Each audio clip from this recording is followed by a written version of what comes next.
اب ایک عجیب جملہ سنیے گا، میں کہتا ہوں یہ جملہ وہ ہے کہ واقعاً آدمی اس جملے کو اپنا عقیدہ بنانے سے پہلے مر جائے تو بہتر ہے۔ آل محمد کا کلام ہمارا عقیدہ بنے یا ہماری معراج اور کامیابی، اور عمر سعد کا نظریہ ہمارا عقیدہ بنے، مر جانا چاہیے اس دن آدمی کو۔ اب دیکھیے عمر سعد کا نظریہ، جب یہ گرفتار کر کے لائے گئے، بہنوئی آیا اور بھانجے آئے۔ عمر سعد سے مختار نے کہا ہے عمر سعد، بڑے مظالم کر لیے، اللہ نے تیری رسی کو جتنا ڈھیل دینا تھی ڈھیل دے دی، آج تجھے قتل کیا جائے گا، صرف اتنا بتا دے کہ میں نے سنا کہ جس رات کو تجھے آفر کی گئی تھی ابن زیاد کی طرف سے کہ کربلا چلے جا۔ وہ واقعہ ہر ایک کے ذہن میں ہے، لیکن بچوں کے لیے تھوڑا سا کہنا پڑے گا۔ شاید اس پہلے والے جملے کی وجہ سے بعض نوجوان یہ کہنے لگے کہ بیچارہ بڑا اچھا آدمی تھا۔ کیا جملہ تھا کہ جب ابن زیاد کو لشکر کے لیے کچھ سپہ سالار چاہیے تھا تو کہا کہ آدمی ذرا نامی گرامی ہو، اس کا اپنا ایک اچھا بیک گراؤنڈ ہو۔ عمر سعد کا باپ کیونکہ صحابی رسول اور فاتح ایران کہلاتا ہے سعد ابن ابی وقاص، یہ سب سے بہتر نظر آیا۔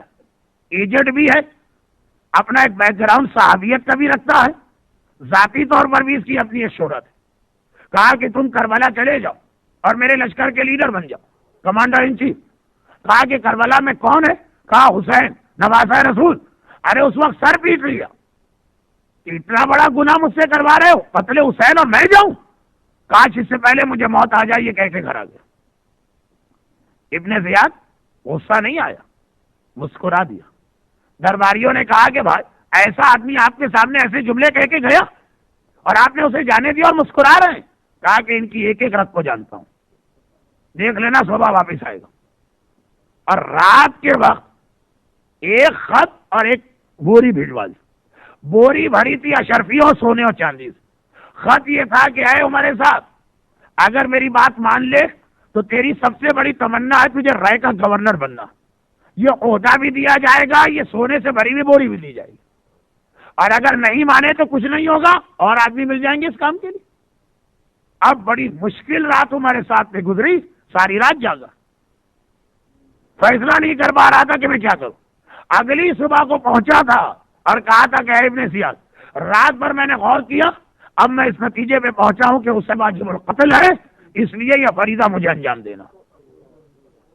ہمارے ساتھ رات بھر کیا کرتا رہا تھا؟ رات بھر پریشان تھا، عربوں میں شاعری بہت چلتی تھی تو وہ پریشان بھی تھا تو اپنی پریشانی شاعری میں بیان کر رہا۔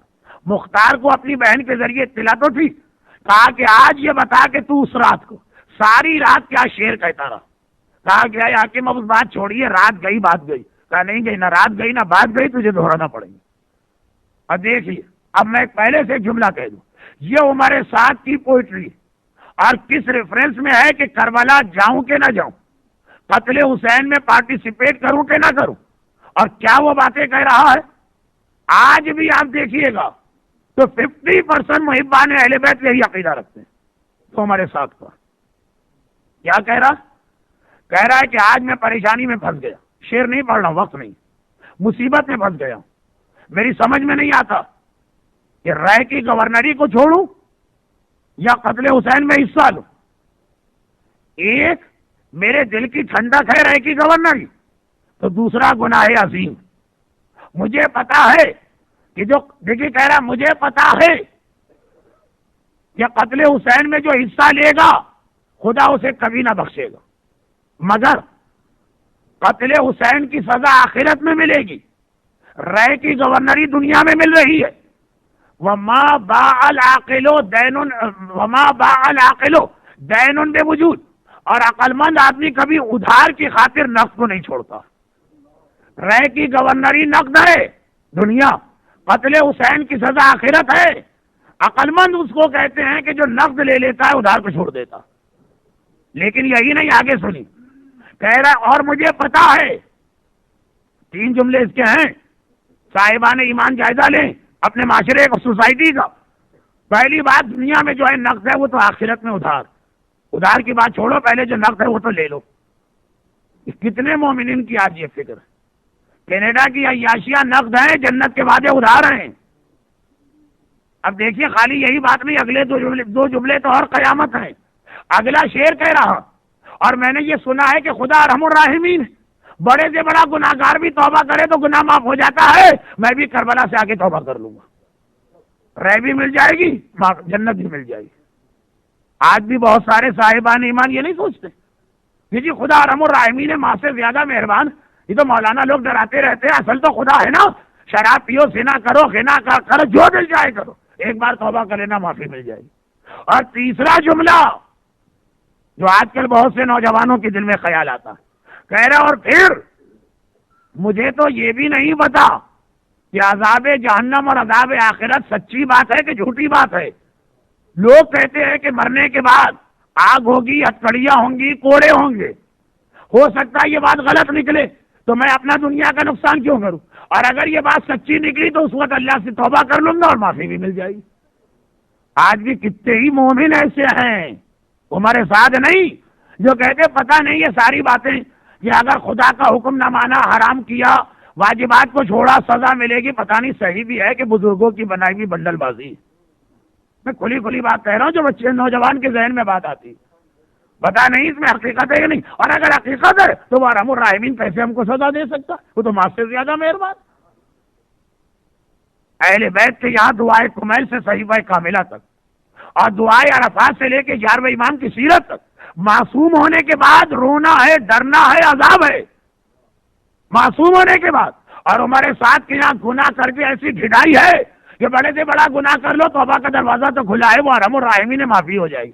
اور پتہ نہیں معافی کی ضرورت بھی پڑے کہ نہ پڑے، یعنی مرنے کے بعد کوئی عذاب ہے بھی کہ نہیں ہے، اس کا بھی ابھی پتہ نہیں. وہ عمر سعد کی سیرت ہے، جان بوجھ کے گناہ کرو، آخرت کے عذاب کے بارے میں شک میں رہو، اور پھر یہ کہو کہ ارحم الراحمین معاف کر دے گا. اور یہ خاندان اہل بیت کی سیرت و سنت ہے کہ معصوم ابن معصوم آئے تطہیر کی طہارت کے بعد بھی میرے مولا سے لے کے 11واں امام تک ہر ایک آخرت کے عذاب کو یاد کر کے رویا بھی، ڈرا بھی اور ڈرایا بھی. درود بھیجے محمد. دو پیرالل سیرتیں ہیں آپ کے سامنے. دعائے کمیل کا ترجمہ سنا ہے کبھی آپ نے؟ کیا ہے اس کے اندر؟ میرے مظلوم امام کی دعائے عرفات عاشور سے لے کے بلکہ پہلی محرم سے 8 ربیع الاول، یہ آ گئی الوداعی شب، یہ آخری شب ہے غم حسین کی. 8 ربیع الاول تک حسین کا غم کرنے والوں حسین کی دعائے عرفات کبھی پڑھی ہے؟ حسین کے وارث سجاد کو پرسہ دینے والوں صحیفہ کاملہ کی دعائیں کبھی سنی ہیں؟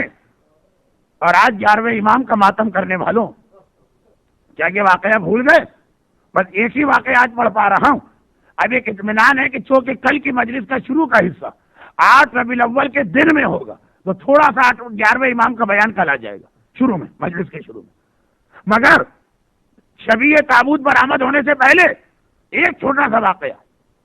بہلول دانا جیسی عظیم شخصیت کی تھی کہ جب مجھے یہ خبر ملی کہ کربلا محلہ کے روزے توڑنے کی تیاری کی جا رہی ہے تو میں بغداد سے دوڑ کے سامرہ آیا، کیونکہ سامرہ کیپٹل تھا.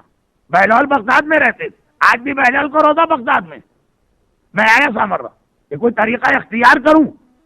اور اسی پریشانی میں گھوم رہا تھا کہ ایک دن میں نے دیکھا کہ سامرہ کی ایک گلی میں کچھ بچے کھیل رہے ہیں، مگر ایک بچہ ان کے قریب انہی کا ہم عمر وہی ایج گروپ کونے میں کھڑا.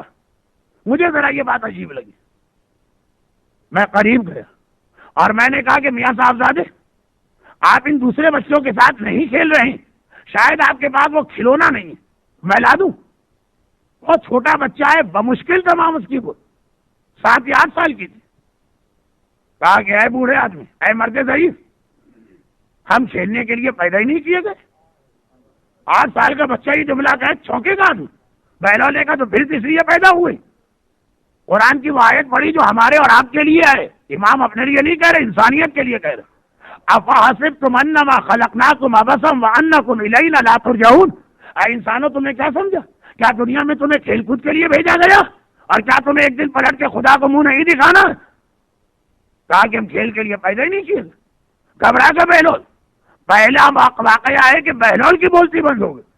ایک مرتبہ گھبرا کے کہا مگر آپ تو بہت چھوٹے اور کم سن، آپ کے لیے کیا مسئلہ؟ کہا میں نے اپنی مادر گرامی کو دیکھا کہ چولہے میں جب آگ روشن کرتی اگر پہلے زمانے کا ماحول نا لکڑیاں جلاتی، اگر بڑی لکڑیاں آگ نہ پکڑیں تو پہلے وہ چھوٹی لکڑیوں میں آگ لگاتی، ان کو بڑی لکڑیوں کے بیچ میں رکھتی ہیں تاکہ اس کی مدد سے دوسری لکڑیاں جلائی جائے۔ میں ڈرتا ہوں کہ کہیں میں ہی جہنم کی وہ چھوٹی سی لکڑی نہ بن جاؤں۔ گھبرا کے کہا میاں صاحبزادی اپنا تعارف کرائیے۔ کہا نا حسن ابن علی النقی، میں 10ویں امام کا بیٹا حسن ہوں، اس وقت تک امام نہیں بنے تھے، یعنی آفیشلی امام نہیں تھے، ورنہ امام تو بائی برتھ امام ہوتا۔ وہ 6 سال کا بچہ، معصوم بھی ہے، بابا بھی معصوم ہے، دادا بھی معصوم ہے، سلسلہ علی تک لے جاؤ معصوموں کا سلسلہ، وہ عذاب قبر اور عذاب جہنم سے اتنا ڈرے کہ بطور مثال کہہ دے کہیں میں جہنم کی چھوٹی لکڑی نہ بن جاؤں۔ وہ پسارے سعد ہے جو قتل حسین جیسا گناہ کر کے کہے کہ اول تو یہی پتا نہیں عذاب جہنم صحیح ہے کہ نہیں، اور اگر صحیح ہے تو ارحم الراحمین معاف کر دے گا۔ آل محمد کے ماننے والوں، ہمارے ساتھ کے طریقے پہ چلنا ہے یا سیرت حسن عسکری پہ قدم آگے بڑھانا؟ برحمتک یا ارحم الراحمین، وصلی اللہ علی محمد وآلہ الطاہرین۔